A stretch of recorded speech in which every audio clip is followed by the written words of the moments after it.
So you're a digital nomad or an expat or a backpacker in Southeast Asia. Maybe you've ridden a bike in Thailand or Vietnam and you're wondering what's it like to rent and do a motorbike loop in Malaysia. That's what this video is about. You can do this. It's not very common to see foreigners on motorbikes for the most part. However, it of course is legal. You should have a motorcycle license in your home country and an international driver's permit as well. I do have those things.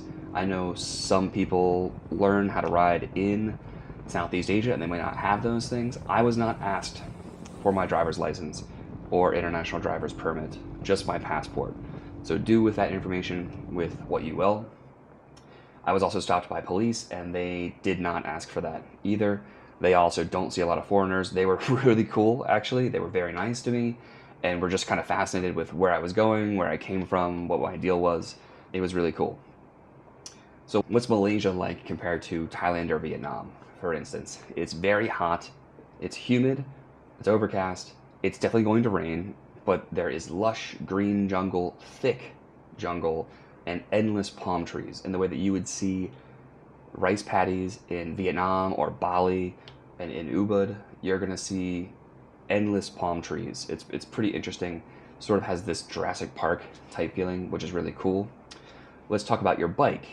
Most of Malaysia is riding smaller CC motorbikes. You're going to be fine on that. Whatever bike you can pack something on the back of or use bungee cords, the rental place probably isn't going to give you bungee cords or know how to do that.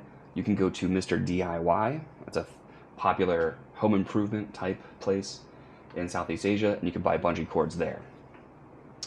I would recommend upping to like a 150-ish, 150cc motorbike if you can spring for that. You can rent a sport bike, however, that's not going to be great for a long-term trip. If you're doing one day or maybe overnight, that's going to be a lot of fun and very cool, but you got to wear a backpack for your stuff. There's no way to really pack that as far as I know.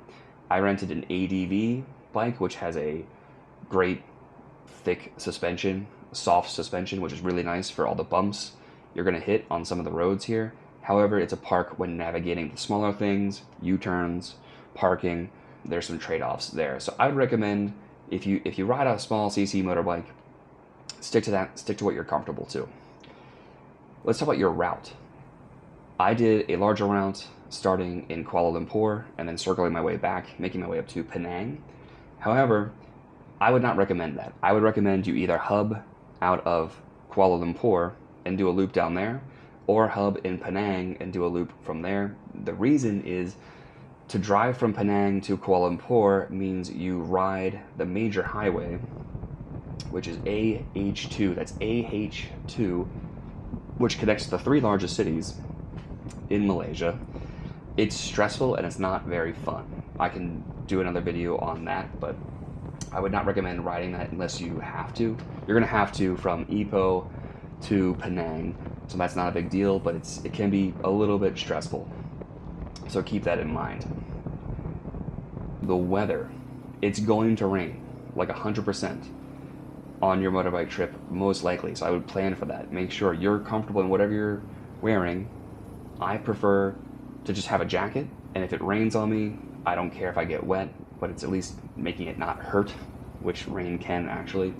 And have a cover for your bag. A backpack cover will suffice. That's what I have. Again, if you can get a top box, I would recommend that. It's totally worth the money. It can change the way that you steer. It's weird having weight in the back. You don't want to overload that. Let's finish up the weather topic here. The other thing, you get rain. It's also going to be very sunny. Cover your skin. Don't use sunscreen. It's just white cream and it's gross. You're going to be all oily and greasy. Use sun sleeves or a long sleeve shirt. Use motorcycle gloves that protect your knuckles and cover your hands, and also use a buff for your neck to keep your neck out of the sun. You might have some exposure through your helmet. That's where you can use some sunscreen. No worries there. Let's talk about packing. So I recommend having one set of riding clothes, 2 sets of non-riding clothes. If you want to splurge on adding more things, add socks and underwear. But otherwise, just do laundry. Laundry is pretty easy to do in Malaysia. I would shoot for you're probably flying in from another Southeast Asian country. You're probably going to fly Air Asia or something similar. Shoot for their luggage capacity, which is 14 kilograms, if you can. That way, you don't have to pay for the extra luggage, and you've got a light load.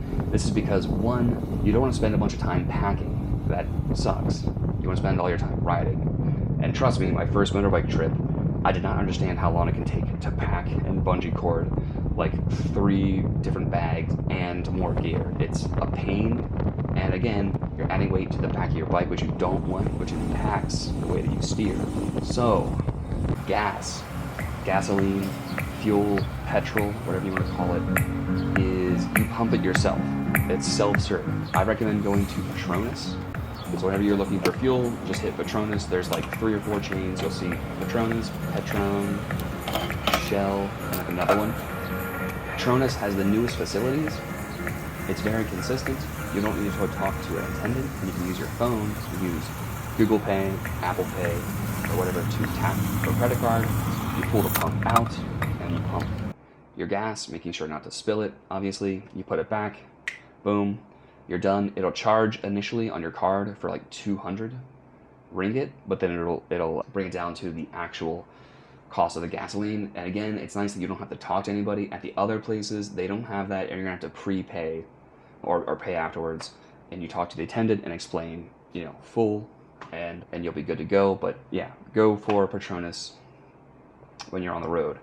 Last point is, if you run into, I mentioned there's not a lot of foreign interest in motorcycle adventures here in Malaysia. I think that's a shame because it's pretty cool. However, there is a lot of local interest in motorbike culture here in varying different ways, but you'll see a lot of motorbike trips with big groups of Malaysian people, and go talk to them. If you run into them or if you see them, just wave, say hi, give a nod. You'll be surprised. They're very friendly. Everybody in Malaysia is very friendly. If you need help, typically somebody in a given group is probably going to speak enough English that they're going to help you out. I find that they typically like to kind of flex a little bit and kind of like show you like how much English they know, which is awesome. But everybody's really cool, and you'll learn a little bit more about the culture as well. It's been a very positive experience for me. So that wraps it up. If you have questions, put them below. If you want more of this, I recommend subscribing, because I'm going to make a full-blown video about the entire adventure. I went from Kuala Lumpur to Taman Negara to Cameron Highlands to Ipoh to Penang, and tomorrow I'm heading back to Kuala Lumpur, and I'll be putting up that video shortly. So that's it, and I'll see you on the next one.